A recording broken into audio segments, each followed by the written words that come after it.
in Little Rock has issued a severe thunderstorm warning for Polk, P-O-L-K County in western Arkansas, Scott County in western Arkansas, Northwestern Montgomery County in western Arkansas, until 8 a.m. At 7:08 a.m., severe thunderstorms were located along a line extending from 8 miles southwest of Hatfield to 10 miles southeast of Broken Bow, moving northeast at 60 miles per hour. Hazard, 60 miles per hour wind gusts and quarter-size hail.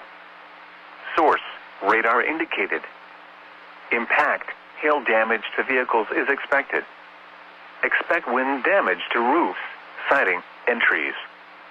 Locations impacted include Mena, Waldron, Wickes, Grannis, Hatfield, Vandervoort, Beauchamp, Cardiff, Little Missouri Falls Recreation Area, Mountain Fork, Bard Springs Recreation Area, Opal, Cossatot River State Park, Polk, P-O-L-K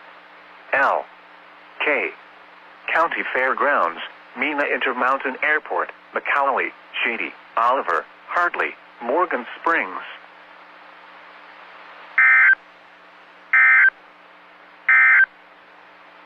The National Weather